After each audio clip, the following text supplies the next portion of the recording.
I'm not sure. I need to check that and might need to change the title of this. But hello, and here we are. It is Sunday, 12 noon UK time. As always, this is when we go live every week. So if you're able to come and join us, that would be amazing. And yeah, how you doing? Hope you're all well. Thank you ever so much for those of you who do make it here today. And got lots and lots and lots to share with you. My wife and I have been out this morning. We had a rare treat. We went out of the house, just the two of us. Hi Jeff, hi Deb, hope you're well.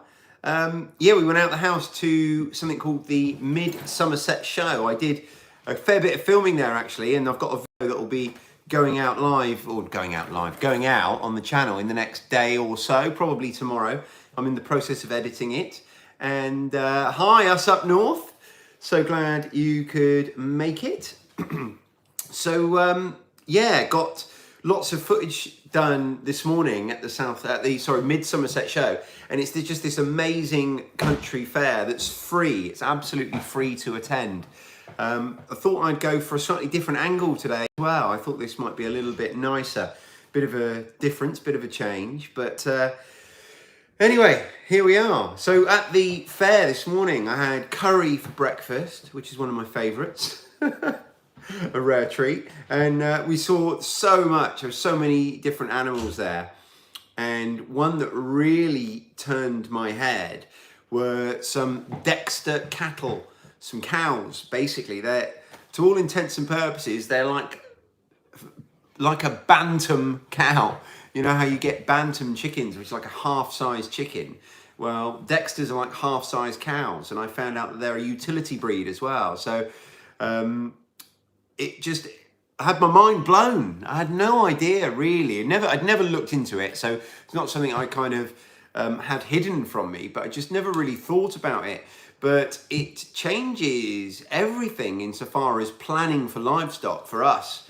Anyway, in the future, I think, you know, going forward, there's a really good chance that the next place we end up at, if we've got the same space as we've got here, we will almost certainly have some Dexters, have some cows. And it just opens up a whole new range of possibilities. Beef is one of the things that my family do miss. We don't eat a tremendous amount of beef. We, as you will know, we raise a lot of our own meat here and things we can catch and what have you, and beef isn't on the table at the moment. We do have a friend that raises beef that we're going to swap some pork for, but being able to raise our own, and just the size of them, in terms of weight, they would be comparable to some of the bigger pigs that I've dealt with myself. So, they're an animal I could actually do myself, butcher and slaughter myself. Hi Shannon, welcome aboard. So glad you could all make it. Hi Elliot. See loads of you are here already. That's fantastic. Yeah, so Dexter cattle, really, really excited. And they're a dual purpose animal. So we quite often talk about some of our chickens, our Brahmas, being a dual purpose animal. So we use them for meat and for eggs.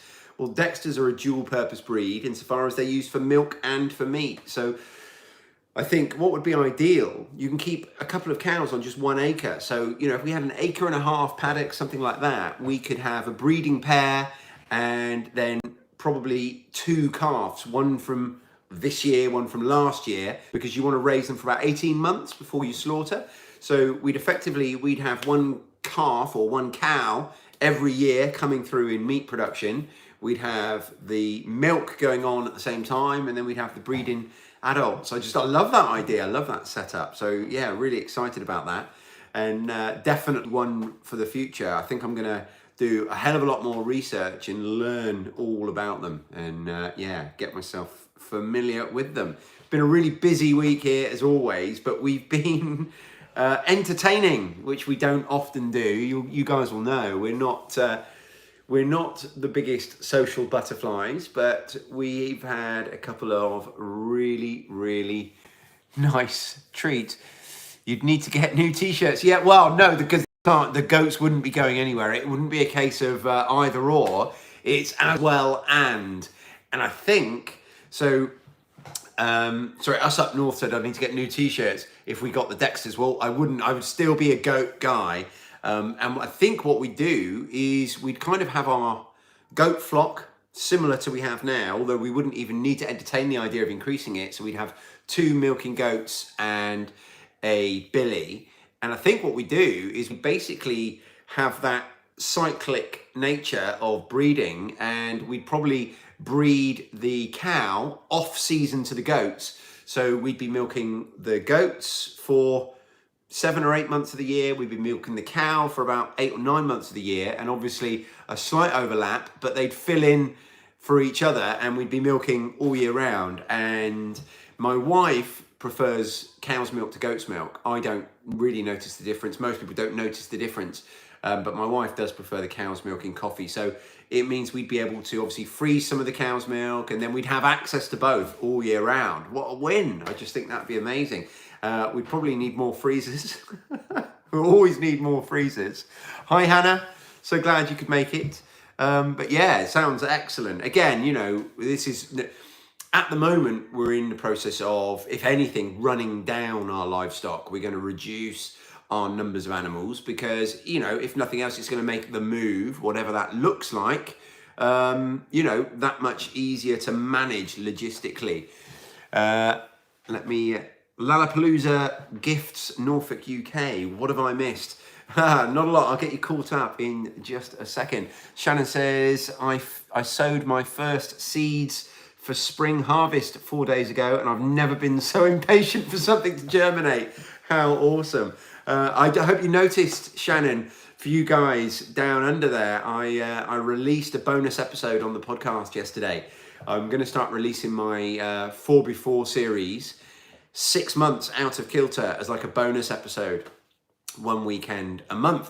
For those of you who don't follow the podcast, the Self-Sufficient Hub podcast, we release 3 times a week, and once a month I do what's called the 4 Before series, and it'll be 4 things to do before the end of that month. So back in February, I released a 4 things to do before the end of February, and now that we're in August, I'm re-releasing the episode from 6 months ago for those people in the Southern Hemisphere who are a bit out of kilter with us. I just thought that might work quite nicely. So that'll be happening once a month from now on. Hopefully as a bonus episode, but I might use it as an episode if I need it. Hannah, I'm listening, but I might not be able to chat much because I'm working. No worries, Hannah. And Elliot Hughes saw that. We'll be listening on the way to work tomorrow. Thanks, no trouble. And yeah, no, I just thought that works really well. So yeah, the only other thing you missed was me saying that we went to the the Mid Somerset show, not the South Somerset show, the Mid Somerset show, and I got introduced to Dexter cows earlier today, which are really exciting because of their size. They're a cow that I think a lot of small holdings, ours included, can consider, whereas otherwise we might not. But there you go. And then I was going to just quickly, well, I tell you what, before I'm going to get you guys caught up on our week, but before I do, there's something that I want to say, which is that I'm going to ask for a bit of help, a few ideas from. So I'm going to try and ignore the chat just for a minute, and I'll get back to it in a second. But so for our long-term plan, one of the options that's on the cards, for those of you who are only watching me for the first time, we have basically, to all intents and purposes, we've been evicted. We need to move. And so we're looking for somewhere else to live. One of the options that's on the cards is to buy a piece of land. One of the options on the cards is to work in partnership with an organisation that helps people like us to buy and make their own farm. And part of that process, they guide you through the planning permission and what have you. Basically, it's a way of getting planning permission for a building with an agricultural tie on a piece of land that you might otherwise not be able to build on. And part of that process, we have to come up with a business plan. We have to demonstrate that we can actually make a living from our 4 acres. Now, it has to be agricultural. So a huge part of what I'm going to be doing in the future is going to be things like courses, running courses and all those kinds of things, teaching and having like open days, but they can't make up part of the income in the business plan. The business plan has to be agricultural, and that doesn't include running courses or teaching. So it has to be things like selling produce or, you know, selling something that is grown on the land. But that doesn't have to be plants, it can be animals. One of the things I'm thinking about is like charcuterie products. So, you know, raising pigs and goats and then turning that meat into really, really expensive charcuterie type products that would be used in high-end restaurants and things like that. Also, you know, can you hear me? If anyone can hear me, let me know, please. I think I'm back. Not sure what happened there. I cut out for a second. Our internet is not the best, so I'll just carry on. Anyway, yeah, it dropped out for me at least. I'm not sure if it dropped out anywhere else or whether you caught the whole buffoonery of me trying to work out what was going on. But yeah, so you know, that's one of the business plans that I'm looking at. But if you've got any other ideas, or, you know, for a business plan for an agricultural income from a 4-acre space, please do let me know. Please do let me know. And I'll talk a lot more about that in a bit after I've sort of run through our week. So the start of the week, this is like the second, the week that's just passed is the second week of a 2-week semi-holiday I gave myself. As you guys know, you know, when we heard the news about our lease here, it kind of knocked me for six a bit and knocked a lot of the wind out my sails. And coupled with the fact that I was just under a lot of pressure time-wise at work and with other things in the garden, obviously this time of year is hugely demanding, I gave myself a 2-week semi-break. I was still releasing videos, but not as many as usual. And I only released 1 podcast a week, which weren't, you know, they weren't really very content heavy. They were just something to drip feed you guys a bit of information as to why I was taking a break, really. But I'm back now. And so in the first half of this week just gone, I was being fairly relaxed actually and just taking a bit of time for myself. And I've got a bit of a backlog now that I need to deal with in the garden. And I'll be going out to do that basically as soon as this chat finishes. But in the last few days, we've been really busy entertaining. Now, as I mentioned before, we're not really social butterflies. We don't do a lot of entertaining. We don't go to social gatherings very often. We're not antisocial, you know. It's just not our nature. You know, we're so happy here in our own company and enjoying the space that we have and doing things here. As you know, we're always doing something. So it's just not something that comes up very often. But you will have heard me mention Alan and Mike from the Urban Homesteading UK podcast several times. And one of the amazing things about this channel, the YouTube channel and the podcast, is I've got to get in touch with and communicate with some amazing people that I otherwise wouldn't have. And I'm talking about all you guys as well, but one of them is Alan from that podcast. And he went on holiday. He lives in the southeast of the UK, and he drove all the way across the south coast to go to the southwest of the UK for a holiday. And on his way home, he's got to drive right past our house, so he came and stopped in, and we had some lunch/dinner here and met his family and his kids, and it was just brilliant. It was a really nice evening, and bless him, he gave me a couple of jars of honey, a bottle of wine and a bottle of cider, all homemade from his own produce. So I'm really excited to use those. And I prepared some food for us. You know, we had some pulled pork, we had some a pulled pork chili, some salad out the garden, some new potatoes, and you know, all of those kinds of things. And it was just delightful. It was a really nice evening. And Alan's wife is a teacher. Alan is also a teacher. They both work in schools. My wife works in a school as a teaching assistant. So it was really nice. Everyone you know, really got on, and their girls came and we got to see all the animals, and the girls got to play with Timmy the tortoise and what have you. So yeah, it was just a lovely evening. And then that was Thursday, and then the following evening, Friday, you've probably seen the video. The morning after that was I had one of my other friends, one of my best friends, Andy here, who I went fishing with down at Chesil Beach recently, and he brought his family over for a camping trip, a staycation in the garden, Friday evening, Saturday morning, and that was just incredible because what we did, we went for a midnight walk with all the kids, and it was pitch black, really dark.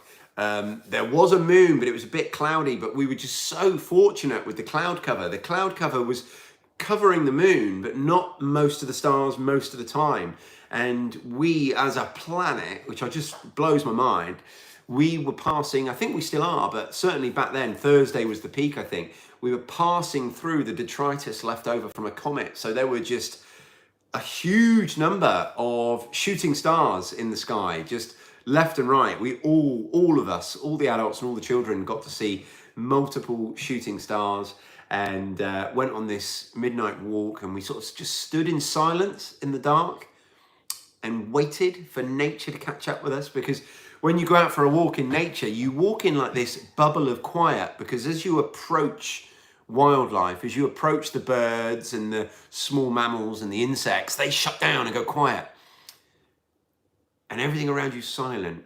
And if you stand still quietly long enough, you'll hear that sort of bubble of silence come in on you like that, really slowly, as the animals slightly further away from you get back to doing their usual stuff, and then slowly get closer. It was a really, really fun experience to experience with the children, and they all loved it. So yeah, that was awesome. And then we got up and had pancakes.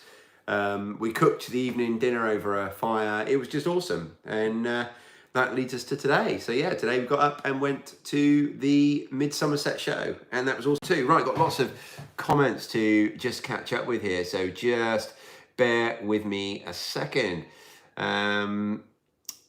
Here we go. So Jeff and Deb Shipton sowed some tomatoes, chilies, capsicum and eggplant indoors, and a heat mat. Shannon sprouted so quick. First time using a heat mat, so good. So that's down in Australia. And yeah, so a heat mat is something I've never used, but I can definitely see the advantage of it. This year was just, I really saw the advantage of it. The second that I started sowing in my polytunnel compared to sowing direct, just the difference was incredible. And because also this year we had that really stark change here in the UK. We had that really stark change in weather, didn't we? And we had like frosts, cold frost, frosty weather. And then boom, it switched and got warm like almost instantly. And in that cooler weather, the stuff that was germinating versus the stuff that was germinating just a few days later, the germination rate and speed was just night and day. And we saw we sowed some tomatoes this year, and they didn't germinate for like 8 weeks until the weather kicked on and that temperature got up in the soil, because it's the soil temperature that you need for those germination rates, and just boom, everything came out. Awesome. So what else have we got here? Everyone just tuning in and telling me that they can hear me. Thank you. Saracen Ranger, hello. So glad you're here. Hi, Hawk Moon. Awesome to get you on board again. And the meteor shower was, and I did read this online, the Poseides meteor shower. There were loads up in Aberdeenshire. Awesome. I don't know. Did anyone else see the shooting stars? Anyone else get a chance to see those? Heat mat made a huge difference compared to sowing indoors without it, Carl. Heat mat was very cheap too, so well worth it for an early start. Yeah, I'm sold. I'm definitely sold. It's going to be really interesting what we do next year. We're not even, I think one of the things that's going to be interesting is we don't even know a move date yet. You know, we're not even that far along. All we know is that at some point next summer or by next summer, we'll be moving. And we, you know, depending on when we move, is going to have a huge impact on what we choose to grow and, you know, how we choose to grow it. It's going to be interesting. At the bare minimum, we might be growing our entire vegetable garden next year in pots, in containers. So that'll be an interesting experiment. We already do a fair amount of container growing. We grow, as you guys will probably know, we grow almost all of our carrots in containers. This year we're growing parsnips in containers, which isn't ideal for parsnips, but we don't need a tremendous amount. We sometimes grow lettuce in containers. We've been growing potatoes in containers this year, and they've actually survived the blight a lot better than the ones in the ground. I don't know if that's just fluke or what that is, but I'm trying to think. There's very, very few things that you like can't plant in containers. I'm not sure sweet corn would do very well because they send down really deep roots. I'm trying to think what else. I'm not sure. I'm guessing pretty much everything you can grow in containers. I'm trying to think if there's anything you actually couldn't apart from sweet corn. Let me know. Do you guys know? Is there anything I'm growing that I couldn't grow in a container? I'm not sure there is. So that in itself would be maybe an interesting, fun project. And then obviously, you know, the time as well as the actual physical location and the physical transportability. I think I've just made up a word, you know, of everything. The actual time of the move will also have an impact because, you know, if we end up not moving until, you know, about this time next year, then there's going to be lots of things that we would just grow in the ground, thinking broad beans and stuff. But whether, you know, the chances of us actually knowing that long enough in advance to plan our planting are pretty slim, I have to say. So yeah, who knows? Who knows? At the moment, we're still planting things for, you know, eating over winter and in the spring or even later this year, you know, really fast growing crops. So there you go. So with a big enough container, you can grow most things, I think. We have quite a bit growing here in containers. That's Jeff and Deb again. So yeah, no, that's my feeling. There's something telling me sweet corn won't work.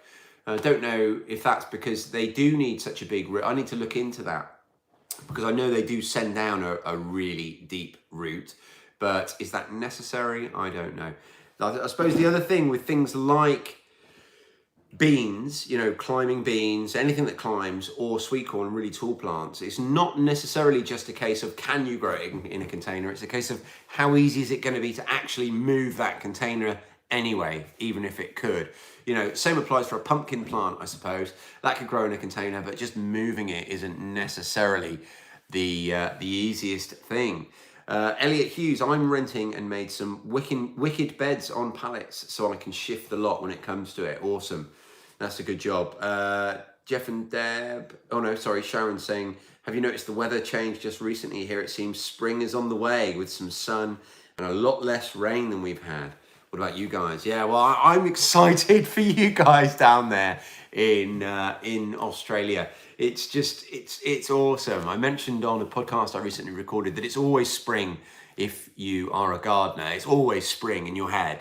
You're always thinking about what you're sowing. Even now I'm thinking it's, you know, my mind is half of it is on spring because I'm thinking, right, how are we going to sow things? How are we going to plan and manage everything this coming spring, even though we're right in the middle of harvesting and sowing and all those kinds of things. So yeah, it's always kind of spring. And another thing, when you kind of get familiar with your growing cycles and your plants, you're better able to manage that sort of succession planting and growing for the whole year. So it kind of is always spring, you know, in terms of you're always sowing something. So yeah, there you go. So going back to the long-term vision and what I'm doing at the moment, I'm in communication with this company, and again, I can't remember their name. I'll have it written down for the next live stream and I can talk a bit more about them, but it was a company who I'd never heard of, and they were recommended to me by one of you guys in one of my videos, in one of the comments. And basically what they are is they promote regenerative agriculture, they promote sustainability, and they try and help people like us who don't have anywhere of their own to farm to basically have and build their own farms. And they do that through a process of buying a piece of land, and they've bought a piece of land close to us, about 20 acres, and then they've split that into 3 parcels. One of the parcels is just over 10 acres, and then the other 2 parcels are about 5 each. Then what they do is they find individuals or families or couples or whoever it might be to basically take up the lease on that land. And at the time that you take up the lease, all that's there is a field. It's just a field. They put in a barn and a little bit of infrastructure. They put in a track, a barn, and some solar power and some water. And the solar power that they put in is enough to power 3 houses. And from that point on, it's yours to do with kind of as you wish, with a few caveats. Now, in the UK, it's really, really difficult to get planning permission. if you don't have a piece of land that already has planning permission or already has a building on it, then it's really, really difficult. But there are some ways you can do it. One of them is if you can effectively, I'm really truncating the legislation here, but the long and the short of it is the basic breakdown is if you have a piece of land that you are using for agriculture, number one, if the agricultural use of that land is providing you an income, i.e. it's a viable business. And three, if you can prove that you need to live on that land in order to sustain it, you will get planning permission for a house. And that house will have an agricultural tie, which means you can't just sell it as a house. You have to sell it with the basis, with the proviso that whoever lives there works the land. That's the deal. So that's kind of like a loophole in the planning system that allows you to get planning permission in those circumstances. And this company basically specializes in that, and they help you with all the planning permission side. Now, you buy not the land, not the freehold, but a leasehold. It's a 150-year lease. So it will outlast my grandchildren, but it's still a leasehold. Now, with a leasehold, there's a couple of things. Firstly, it devalues over time. So it's, a case that in 150 years, you don't own it anymore. It's a 150-year lease. So in 149 years, it's worth very, very little. And the value of it with 150 years still on it is about 100 grand. So that's the cost of the lease. And you can buy that over the course of 20 years, just like a mortgage. They do it like a loan. So you kind of rent to buy, they call it. So that's one option. And then the other downside is that they actually have some covenants put on the land. So, you have to carry on doing it that way. You can't then benefit from some other loopholes to perhaps extricate the building from the covenant that's put on it to have an agricultural tie down the line, etc., etc. Not saying necessarily that's what we would want to do, but that's one of the things. And there's some other, covenants that are on the lease. So there are some downsides to it. However, and this is just really exciting to me, the company, in fact, I'll get to that in a second. Because basically where we are with it is we've applied, and I've had an interview with them, and they've sent me basically an application pack to take it to the next stage. And part of that is developing the business plan. Now, the business plan is something that they help you with. They help you build the business plan. They also help with anything else you could possibly need help with, and I really like that. But one of the things that I was really excited about is that they're happy to help. If we were to buy our own piece of land, they would give us all the help with the planning application and everything else for a fee that we would get on their piece of land. And that's something that I'm really excited about. It's really got my cogs turning and got me thinking that maybe that would be the way to go, because a piece of agricultural land is a fraction of the cost than the equivalent size piece of residential land. As I've mentioned before, this piece of land that I'm sat on right now, because it's zoned as residential, the cost of this building and the land would be well in excess of £1 million. And my guess is 1.8 million, but I really don't know. I really don't know. It could be anything. Whereas if this was an agricultural land and this building wasn't a house, but it was a barn, and, with all the land around it, the value would be under £200,000. So, that is about 10% of the cost. And then if you can turn the barns into a house, you've got everything you wanted. It's just the zoning that's different, insofar as you have to then work the land. That has to be a thing. So I'm really, really excited by that idea. So a couple of comments I just wanted to get through that I saw pop up as well. So does the land need to be your only source of income? No, it doesn't. It has to be a viable business and it has to be a source of income, but it doesn't have to be my only source of income, which is awesome because, I would definitely be running courses and all those kinds of things And, you know, I think you could probably, with some creative accounting, you can tie some of that to the agricultural use of the land somehow, I'm sure. But so it's got me really dreaming big about what's achievable. And I've got this vision now of a house that we've built ourselves and then built onto the side of it. So if you imagine a house, a regular house with a kitchen at the side, and then next to that kitchen is a whole separate kitchen, which is, you know, self-contained and refrigerated with stainless steel worktops and what have you, that I could use as a proper butchery, but also to do, you know, all sorts of, you know, all of our homesteading stuff. You know, that's where I'd be making my ice cream and our cheese, and we could have some really nice appliances in there, purpose made for certain things. It would just be incredible. So, you know, I've got this dream now of that building, and also of it being completely off grid and having solar panels and, you know, air source heat pumps. And I've been going down the rabbit hole on things like that, because an air source heat pump is basically works like a refrigeration unit in reverse.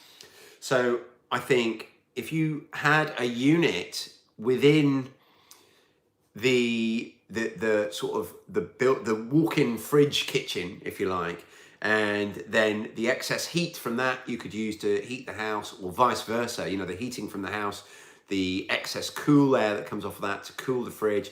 I don't know, I think there's some mileage in that. And I've asked the question of a couple of sort of eco-energy type companies as to what options might be available there. But yeah, I'm really excited by that. And I just, you know, I'm really excited by the whole project and the idea of building my own house. My wife is very nervous about the idea of me building our own house because of the time it would take. But I don't think it would be all that onerous. I really don't. I mean, I built a house for a friend when I had a full-time job, and I built his house pretty much single-handedly. And we did that over 2 years with me just working weekends.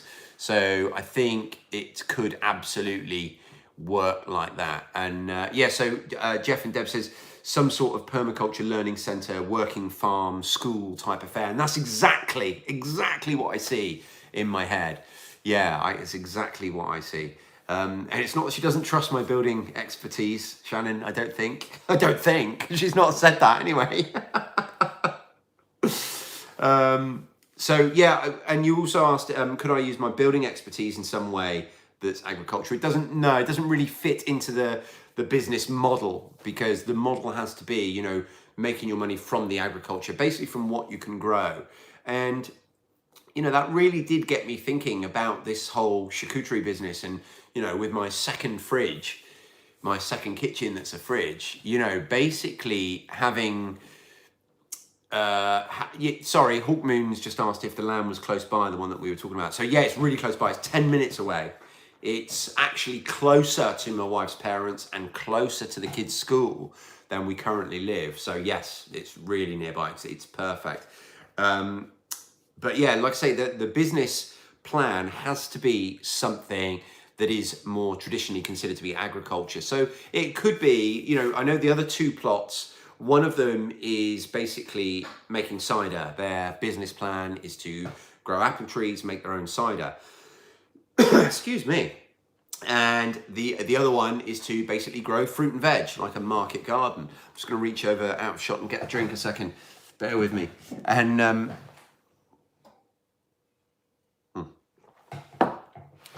so, you know, I was kind of thinking and brainstorming and thinking of something that's a bit niche, and I just thought the idea of like goat charcuterie, I think you could command a really high price for those items. And if we had like pigs and goats and we were doing our own charcuterie and making our own, you know, prosciutto hams, salamis, pepperonis, all those kinds of things from goat and from pigs, I just think that in the right restaurant, there'd be a real market for those things, as well as obviously farm shops and farmers markets and places like that. I think you could really make a high yield on those insofar as profit. You know, the gross profit on them, I think, would be quite high, and we would need that if we were doing any kind of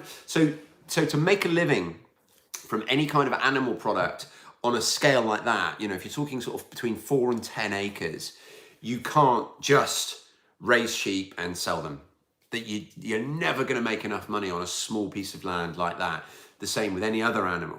You have to use, you know, make those value added products. So making all sorts of value added products like goat's milk soap, and like I say, the charcuterie and all those kinds of things, I think would be just a great avenue to at least look at and think about. So I'm in the process now of coming up with the business plan of that. And that process itself is going to be super interesting, you know, finding the demand in the market and finding the cost that these kinds of products demand is going to be really interesting and fun.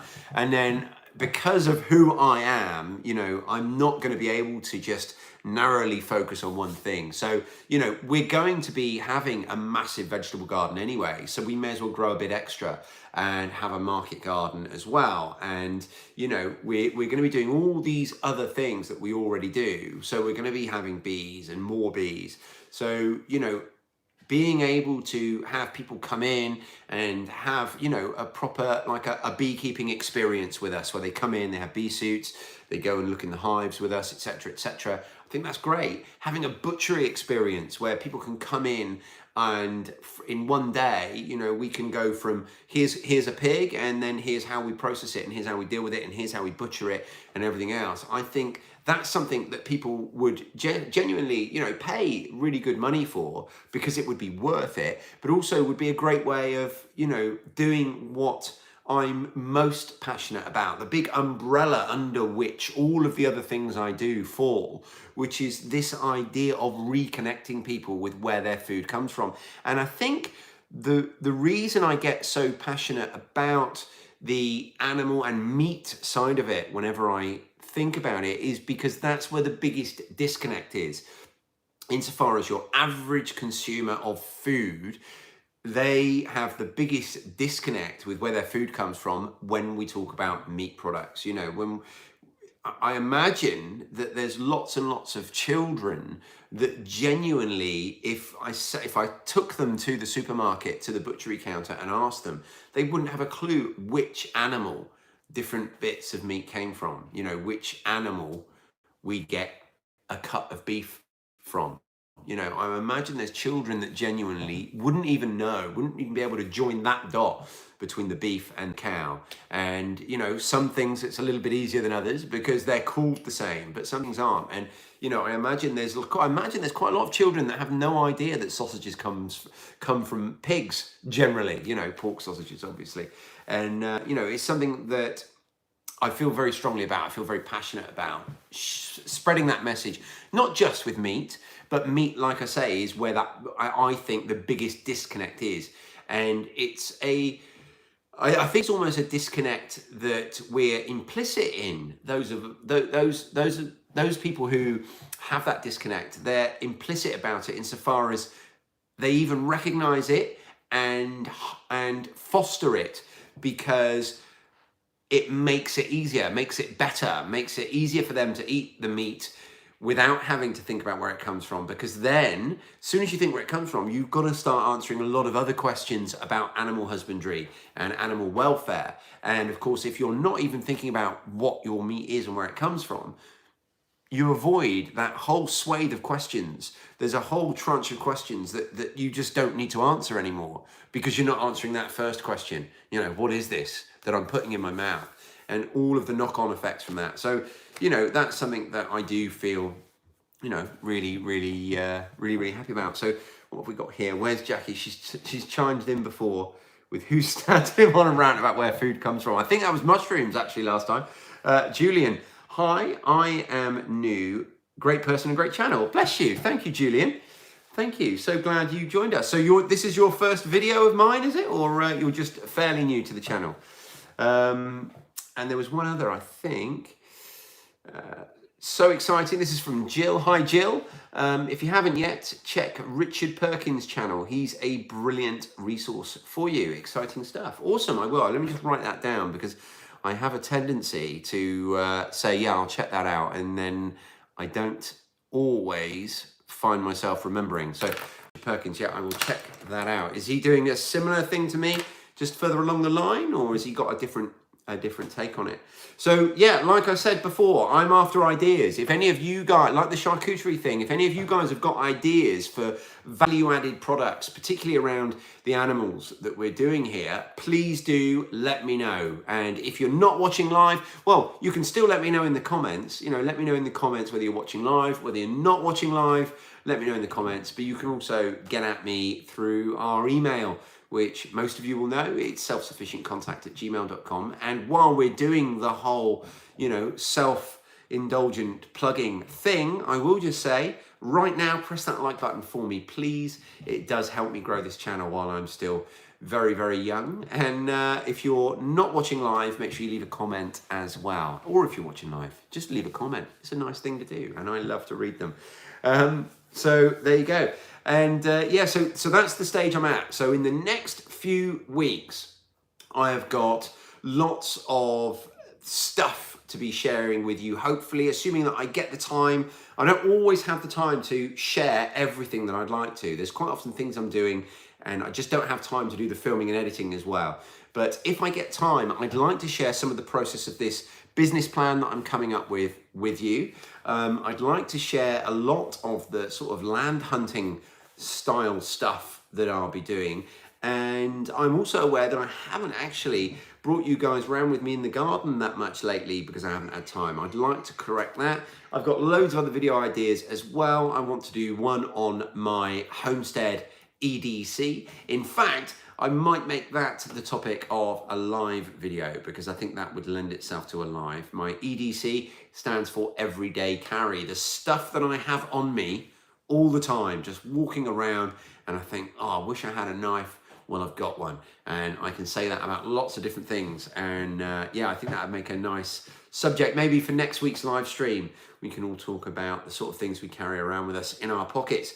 Also, as I've promised before, you know, the kitchen gadgets that I couldn't live without, but I think that might be one for after the season has waned a little bit, when there's not quite so much to do outside. That would make a nice indoor autumn/kitchen video. So I might save that for then. But yeah, there's still plenty going on here. I'm sure there is wherever you are. My plan for this afternoon, as soon as we've finished chatting now, I'm going to go out and finally remove the last of my blighted potato plants. Some of the foliage out there is still hanging on.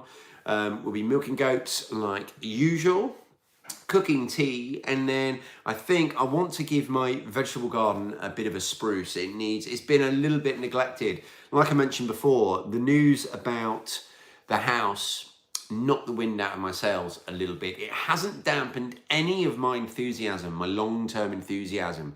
If anything, it's fired me up in a different way. But, you know, I'd be lying if I said it didn't, you know, knock me off my stride a little bit with stuff we're doing here, because everything is so long term, you know, especially if you're using a permaculture framework, and, you know, everything we do is with a view to long-term planning, and it's difficult to be quite as enthused about planting that you're doing in the garden when you are working on that short-term basis, because everything we do is around building the soil as well. You know, it's not just a case of planting plants. We're also thinking, right, how can I nurture this soil and make this soil better so that next year is better than this year, and the year after is better than that year. And it's difficult to keep that kind of mindset engaged while you know that you're on a very limited timescale. You know, you are, and it's not a selfish thing.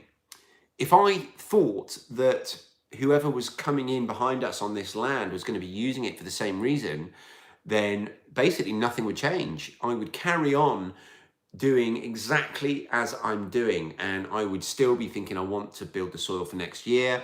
And much like Jess at Roots and Refuge Farm, she's just moved and she planted her garden with a view to, she actually planted her garden with annual vegetables for the next person to come in and harvest. And I would do exactly the same. But when I know it's not going to be, it's very difficult to maintain that mindset. So, you know, there's an element of still wanting to use regenerative agriculture principles and still wanting to do the right thing for the land, but within a framework where the right thing for the land has changed ever so slightly. And, you know, it's going to be left to basically become overgrown again. When we moved in, I've mentioned this in some of my videos, when we moved in 3 years ago, where our vegetable garden was all overgrown. It was 6 or 8 feet high with brambles and weeds and self-seeded shrubs and trees. And we had to take all that out to make space for the vegetable garden. And within a year or two of us leaving, it will look like that again. I'm in little doubt, but that's okay. You know, it's not really, you know, it's out of my hands. And that, so if it's out of my hands, I don't waste too many calories worrying about it. Thanks, Deb and Jeff. Jill says, Richard had similar ideas and implements them whilst teaching good stewardship of the land and animals. You're very similar, enthusiastic, intelligent people. He also has books and even internships. Thank you. Well, that's a compliment. Thank you so much.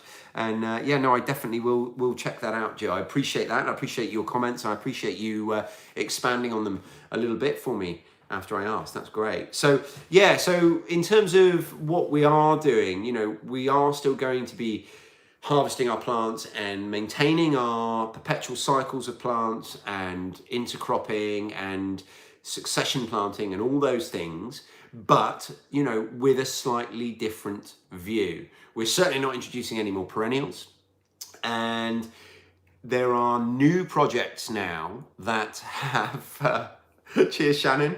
There are new projects now that also have only become projects because we're moving, and those are the projects of things like uprooting some of our fruit trees and putting them into pots where they're going to be happy to live at least for a few months. And that's something I've never, ever had to do before. So fortunately, Adam from Gardener's Tale, the Gardener's Tale YouTube channel, not a super active YouTube channel, but there are a few videos there, and he does release some from time to time. He is a fantastic friend of the show. He gave me most of our raspberry canes that we have in the garden, and in return I took him out mushroom foraging. Well, he has so kindly offered, and I've mentioned this before, to come down in November. I think we've got a date, and this will be a video that will probably go on both channels. I imagine we'll both film for our channels that day about how to, you know, dig up the root ball of a semi-established tree. All of our trees have been in for over a year, most of them 2 years, some of them getting closer to 3. So they will have, you know, established some decent roots in there, and we're going to be digging them out in a really as sympathetic way as possible and making sure that they're going to survive a move to a new property.